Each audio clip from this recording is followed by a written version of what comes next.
Hi friends, welcome back to our channel. இன்றைக்கி என்ன video பார்க்க போகிறீங்கன்னா கருவாடு தொக்கு எப்படி செய்ய போகிறேன்றதை பார்க்க போகிறோம். வாங்க வீடியோக்குள்ளே போகலாம். தொக்கு செய்ய நம்மளுக்கு தேவையான பொருள் வெங்காயம், தக்காளி, பச்சை மிளகாய், கருவேப்பிலை, பூண்டு இதெல்லாம் எடுத்துக்கிட்டு நம்ம இப்போ கருவாடு தொக்கு செய்ய போகிறோம். கடாய் ஸ்டவ்வில் வச்சு ஸ்டவ் ஆன் பண்ணிக்கோங்க. கடாய் கொஞ்சம் ஹீட் ஆகட்டும். கடாய் ஹீட் ஆகிடுச்சு. இப்போ எண்ணெய் ஊற்றிக்கணும். ஹீட் ஆகட்டும். எண்ணெய் ஹீட் ஆனால் கடுகு, எண்ணெய் ஹீட் ஆகிடுச்சு. இப்போ கொஞ்சம் கடுகு போட்டுக்கணும். கடுகு வெடித்து வந்தோடனே வெங்காயம்,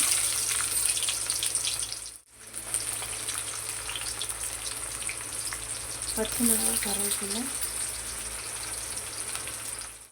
வெங்காயம் சீக்கிரமாக வதங்கிறதுக்கு லைட்டாக உப்பு ஆட் பண்ணிக்கோங்க.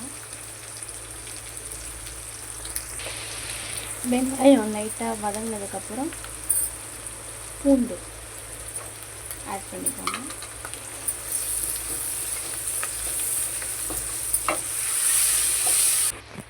தக்காளியை நல்லா வதக்கிக்கோங்க. நல்லா வதங்கணும். நல்லா வதங்கினாதான் உப்பு கொஞ்சம் நல்லாயிருக்கும். தக்காளி நல்லா வதங்கிச்சு. இப்போ ஒரு டேபிள் ஸ்பூன் இஞ்சி பூண்டு பேஸ்ட் ஆட் பண்ணிக்கோங்க. இது கொஞ்சம் நேரம் வதங்கட்டும்.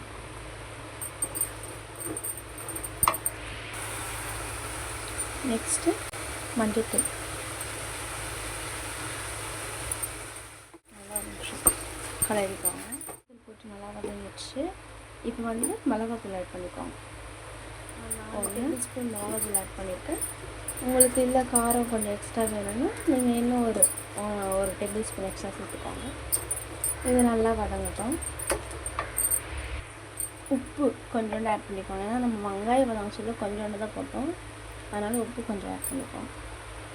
லைட்டாகவே ஆட் பண்ணிக்கோங்க. ஏன்னா கருவாடு போட்ட சொல்ல கருவாடில் கொஞ்சம் உப்பு இருக்கும். இப்போ இது சிம்மில் வச்சுருங்க. ஸ்பீடில் வச்சா அடி பிடிச்சிடும். இது எண்ணெய் பிரிஞ்சு வரட்டும். எண்ணெய் பிரிஞ்சு வந்திருக்கு. இந்த டைத்தில் நான் கருவாடு ஆட் பண்ணிட்டேன்.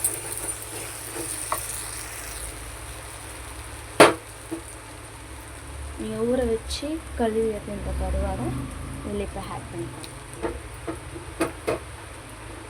இதை நல்லா கலரி விட்டுக்கோங்க. இது மாதிரி நல்லா எண்ணெய் பிரிஞ்சு போனோம்னா கலரி விட்டு அடுப்பு ஆஃப் பண்ணுவாங்க. அவ்வளோதான், கருவாடு தொக்கு ரெடி. அவ்வளோதான், கருவாடு தொக்கு ரெடி. இதே மாதிரி நீங்களும் செஞ்சு பார்த்துட்டு எப்படி இருந்துச்சுன்னு கமெண்ட்டில் சொல்லுங்கள். இந்த வீடியோ உங்களுக்கு பிடிச்சிருந்தா லைக் பண்ணுங்கள், ஷேர் பண்ணுங்கள், சப்ஸ்கிரைப் பண்ணுங்கள். மறக்காம இந்த பெல் ஐக்கானை டிங்குன்னு அழுத்திடுங்க.